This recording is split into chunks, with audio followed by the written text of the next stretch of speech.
Welcome to upskill academy. या लेक्चरमध्ये आपण प्रिव्हियस इयर क्वेश्चन बघणार आहोत. फर्स्ट क्वेश्चन आहे विधानी आणि निष्कर्षाचा. सर्व मासे कासव आहेत, काही मगर मासे आहेत. ह्याची डायग्राम काढावं लागेल आपल्याला. काही मगर मासे आहेत. बघा, मगरचा काही पार्ट काय आहेत? मासे आहेत. काही मगर मासे आहेत आणि सर्व मासे कासव आहेत. सर्व मासे हे कासव आहेत. तर या पद्धतीने आपली डायग्राम येणार आहे. निष्कर्ष चेक करायचा आहे. काही मगर कासव आहेत. हे बघा, हा इथला जो काय पार्ट आहे तो कॉमन तो दिसतंय आपल्याला. काही मगर कासव आहेत म्हणून हे बरोबर आहे. दुसरं म्हणतंय कोणतेही कासव मगर नाही. आपल्याला माहिती आहे काही मगर कासव आहेत, तर इथं कोणतेही नाही म्हणते म्हणून हे विधान चुकीचं आहे. म्हणून ह्याचा आन्सर असणार आहे फक्त एक योग्य. हा नागपूर पोलीसला विचारलेला क्वेश्चन आहे. नेक्स्ट क्वेश्चन आहे नागपूर पोलीसलाच विचारलेला. 1 जानेवारी 2021 शुक्रवार दिवस होता, तर 2023 वर्षातील महिला दिन कोणत्या दिवशी? बघा, 1 जानेवारी 2021 कोणता वार आहे? तर शुक्रवार आहे. आता हे साधारण वर्ष आहे, तर 1 जानेवारी 2022 1 न पुढे जाणार म्हणजे कोणता वार असणार आहे? तर शनिवार असणार आहे. आपल्याला 23 पर्यंत जायचंय. तसंच 1 जानेवारी 2023 हे सुद्धा साधारण वर्ष आहे म्हणून 1 न पुढे जाणार म्हणजे कोणता वार असणार? रविवार असणार. 1 जानेवारी 2023 जर रविवार असेल तर आपल्याला विचारले 2023 वर्षातील महिला दिन. महिला दिन कधी असतो? तर 8 मार्चला असते. तर आपल्याला विचारलं 8 मार्च 2023 कोणता वार असेल?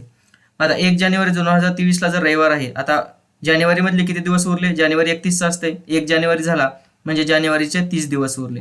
त्याच्यानंतर फेब्रुवारी, आता साधारण वर्ष असल्यामुळे फेब्रुवारी 28 असतो. त्याच्यानंतर मार्चचे किती दिवस घ्यायचे? 8 दिवस घ्यायचे. याची बेरीज करा किती होत्या बघा. 8 आणि 8 16, हातचा आला 1, 3 आणि 3 8 आणि 8 16, हातचा आला 1, 2 आणि 1 3, 3 आणि 3 6. बेरीज किती आली? 66 आली. आता आठवडा 7 दिवसाचा असते म्हणून 7 ने डिवाइड करा. किती येते बघा? 7 9 63. बाकी किती उरली? 3 उरली. बाकी 3 उरली याचा अर्थ काय? तर ते 3 न पुढे जाणार आहे म्हणजे कोणता वार होता? रविवार होता. रविवारपासून पुढे 3 दिवस बघा कोणता वार असणार आहे? मग सोमवार, मंगळवार आणि बुधवार. म्हणून 8 मार्च 2023 कोणता वार असेल? बुधवार. म्हणून या क्वेश्चनचा आन्सर असणार आहे बुधवार. Option number 3. नेक्स्ट क्वेश्चन आहे नागपूर पोलीसला विचारलेला. एका गोलाची त्रिज्या दिल्या 3 सेंटीमीटर, तर गोलाचे घनफळ विचारले. फॉर्म्युला माहिती आहे आपल्याला. गोलाचे घनफळ इज इक्वल्स टू काय असतं? 4/3 पाय r चा घन. मग आपल्याला पुट करायचे ह्याच्यामध्ये 4/3 पायची व्हॅल्यू जशाला तशी ठेवायची आपल्याला. r म्हणजे काय? त्रिज्या किती दिल्या? 3 सेंटीमीटर. घन आहे म्हणजे 3 वेळेस गुणाकार असणार आहे. 1 3 कॅन्सल झाला. राहिलं काय? फक्त 4 पाय गुणिले 3 गुणाकार करा बघा. 3 गुणिले 3 9, 9 गुणिले 4 किती? 36. म्हणून आन्सर असणार आहे 36 पाय सेंटीमीटरचा घन. म्हणून गोलाचे घनफळ असेल 36 पाय सेंटीमीटरचा घन. Option number 4. नेक्स्ट क्वेश्चन आहे नागपूर पोलीसला विचारलेला. 2 नाणी फेकली असता कमीत कमी 1 छेपा हेड मिळण्याची संभाव्यता किती? आपल्याला संभाव्यता काढायच्या. तर संभाव्यता कशी काढतो आपण? तर favourable outcome divided by total. मग आता संभाव्यता काढत असताना बघा 2 नाणी फेकली. जर 2 नाणी फेकली तर काय पडेल? एक तर हेड पडेल किंवा एक तर हेड टेल पडेल किंवा एक तर टेल हेल पडेल किंवा एक तर टेल पडेल. हे 4 पॉसिबिलिटी येणार आहेत म्हणजे टोटल किती झालं? 4 झालं. आता फेवरेबल आउटकम काय म्हटले तुम्हाला बघा. कमीत कमी 1 छापा पाहिजे. कमीत कमी 1 म्हणजे काय? जास्तीत जास्त 2 बी चालतील. बघा कुठं आहे कमीत कमी 1 छापा? हे चालतीय कंडिशन, हे चालत्या. फक्त ही चौथी कंडिशन येणार नाही जिथं 2 टेल असणार आहेत. म्हणजे फेवरेबल आउटकम किती झाले तुमचे? कमीत कमी 1 छापा किती वेळेस भेटते? 3 वेळेस. म्हणून संभाव्यता किती झाली? 3/4. म्हणून या क्वेश्चनचा आन्सर असणार आहे ऑप्शन नंबर 2. नेक्स्ट क्वेश्चन आहे बघा नागपूर पोलीसला विचारलेला.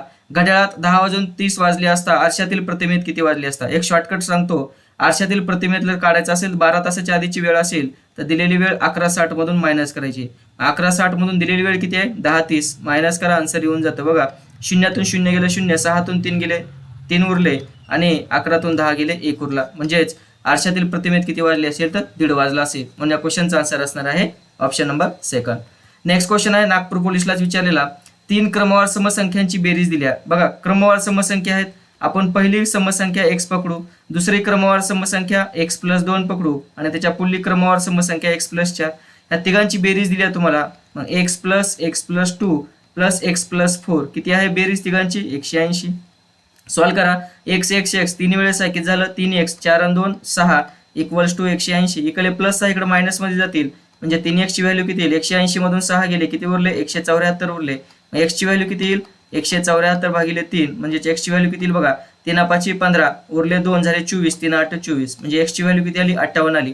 तर काय विचारले सर्वात लहान व सर्वात मोठ्या संख्येतील फरक. सर्वात लहान संख्या म्हणजे x आहे किती आली 58. सर्वात मोठी कोणती आहे x + 4 x ची व्हॅल्यू 58 तर 58 + 4 किती झालं 62. या दोघांमधला फरक विचारलाय म्हणजे किती आहे फरक 62 मधून 58 गेले किती उरले 4. म्हणून या क्वेश्चनचा आन्सर असेल ऑप्शन नंबर 4. नेक्स्ट क्वेश्चन आहे एका फळ विक्रेत्याने 48 संत्रे विकल्याने 8 संत्रींच्या विक्री किमती एवढा नफा झाला तर शेकडा नफा किती. बघा ज्यावेळेस अशा टाईपचा क्वेश्चन विचारला जातो त्यावेळेस आपल्याला 48 संत्रे विकल्यात याचा अर्थ काय तर खरेदी सुद्धा त्यांना 48 संत्रे केले असतील. मग नफा काय असतो तर नफा कसा काढतो आपण बघा विक्री किमतीमधून खरेदी किंमत मायनस केली की आपल्याला नफा भेटतो. मग किती विकल्यात 48 संत्री म्हणजे 48 संत्र्यांची विक्री किंमत मधून 48 संत्र्यांची खरेदी किंमत मायनस करा हे झाला नफा. आणि हा जो नफा आहे किती संत्र्याच्या विक्री किमती एवढा झालाय तर 8 संत्र्यांच्या विक्री किमती एवढा नफा झालाय.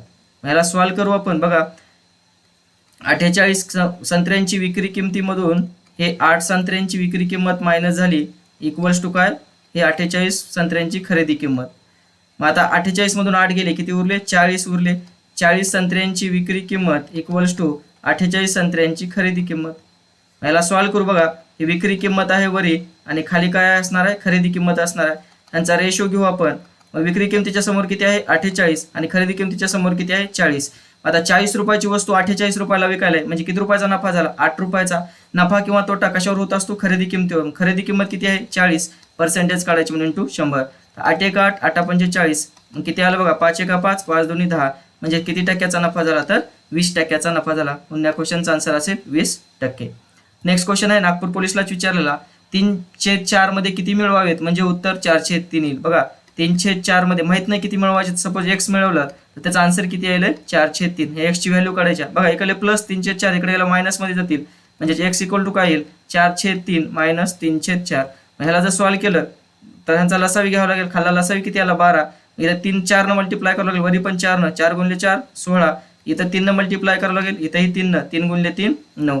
किती x ची व्हॅल्यू 16 मधून 9 गेले 7 उरले भागिले 12 म्हणजेच किती मिळवावं लागतील तर 7/12 मिळवावं लागतील. त्यावेळेस आन्सर काय येणार आहे 4/3. म्हणून या क्वेश्चनचा आन्सर असेल 7/12.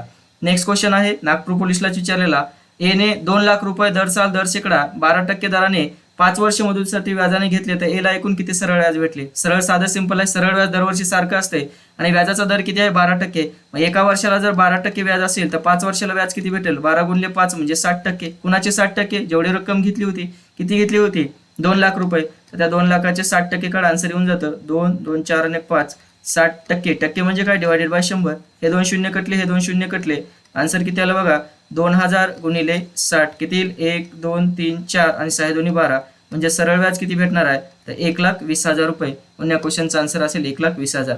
जर असं करायचं नसेल तर फॉर्म्युला सगळ्यांना माहिती आहे simplest interest equals to PNR भागिले 100. P म्हणजे काय असतं मुद्दल किती दिल्या 2 लाख रुपये. त्याच्यानंतर N म्हणजे काय मुदत असणार आहे. मुदत किती आहे 5 वर्ष. व्याजाचा दर किती 12% डिवायडेड बाय 100. असंही केलं तर येतंय. हे 2 शून्य कटले हे 2 शून्य कटले वरी काय राहिलं बघा 2000 गुणिले 10 म्हणजे सॉरी 12 पंचे 60 किती आलं 1 2 3 4 आणि 6 2 12 किती आलं 1,20,000. तर याही पद्धतीने आन्सर येणार आहे. धन्यवाद.